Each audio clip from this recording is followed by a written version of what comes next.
Yes, I got enough money. Alex, right? You can start the clock. Now, like Thomas has said, there are three leadership styles that I learned from a very, very special person. But I won't tell you that person is. Spoiler, you'll get at the end at the speech. But now let me ask you a question. Do you feel like you think you're a natural born leader? Raise your hand if you think you're a natural born leader. Martha, maybe? Okay, good. At least you got one. How many people think you was made into a leader at some point? You're like, raise your hand or nod your head online. Oh, that's pretty much everybody. I think I'm the latter. I think I was made to be a leader at some point. But it took somebody to believe in me to become the leader I am today. And I believe you're all the same way too. Someone had to see your greatness. Someone had to see you being a leader to be that leader you are now. So I'm going to give you not one, not two, but three different leadership styles that shaped me for who I am today. The first one is invest. Now you went, wait a minute, ain't that invest like a financial term? Yes, in a way, yes, investing is financial because you have to put money into something to let it grow. That's the money definition. But in this sense, when we come to leadership, someone had to invest in you as far as time, effort, and skills to help you become that leader. So I'll give you a couple of good examples of investing. Now, this person invested a lot of quality time into me, shaping me, molding me into the person I am today. This person also invested in words of affirmation. As you guys learned a few months ago, that's my love language, was words of affirmation. Constantly, they invested words of affirmation talking about, oh, you are special, you are great, you are somebody, you are different, unique. All those different attributes, they just kept going over and over again as time goes along, so I can see it for myself. But as you're going up, a lot of us are hard-headed, so we didn't get it the first time, not the second time, not even the third time, but eventually we finally saw it, that capability. We looked at something in the middle and they said, you know what? That person was right. I am special. I am unique. I am this. Oh, I can be a leader. But that's what good leadership does, especially at the job site. You invest your time in people to see those qualities, to bring out the best of them, to notice their unique skill sets to make the whole team better. And that's why investment is so important, because if you didn't invest in that person doesn't believe they could be, and that means they can't become the person they are meant to be. Something to think about. Now, the second of the three is value. Now, what is value? Now, value is seeing the person for who they are now, but also who the person they can become.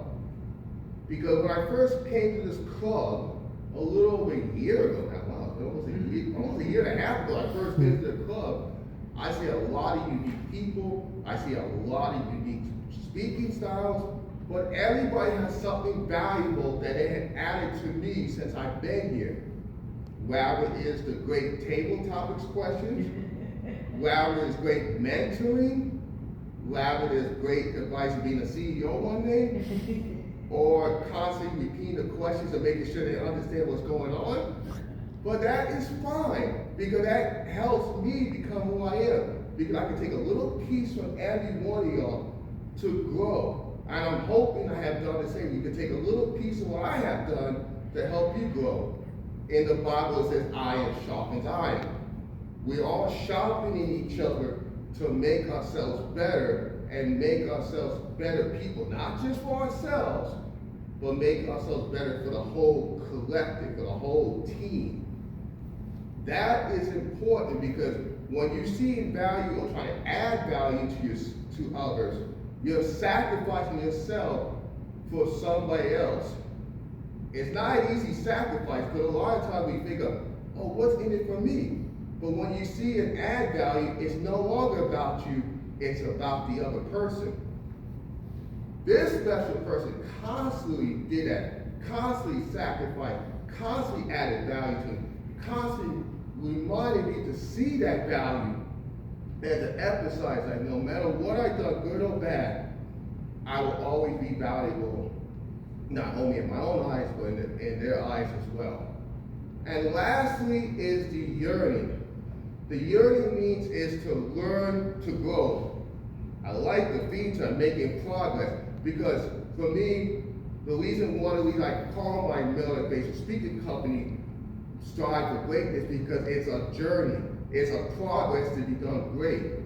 It's one thing to be great. It's one thing to want to be great, but to maintain that greatness year after year after year takes work, takes time. You just don't get to great.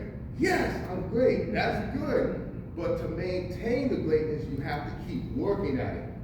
There's a quote I always like: hard work beats talent when talent fails to work hard. Kevin Durant said that. But it's so true. A lot of times people just rely on their talent just to get ahead, but forget you have to work out to sustain that talent.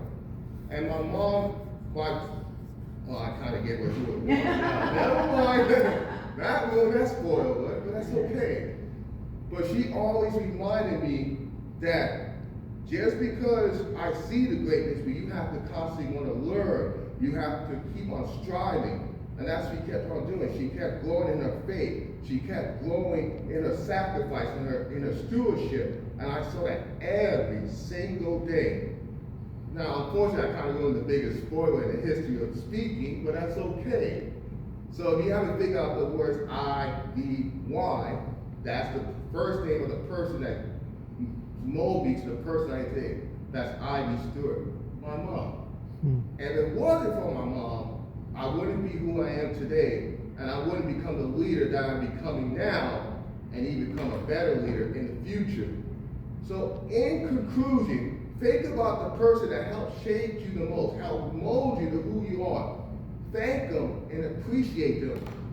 And you know what? One day, hopefully they will see the fruits of your labor. Unfortunately, mine will see me from up above, but that's okay. I'm hoping others can see my mom in me, and more importantly, the God in me. Madam Toastmaster.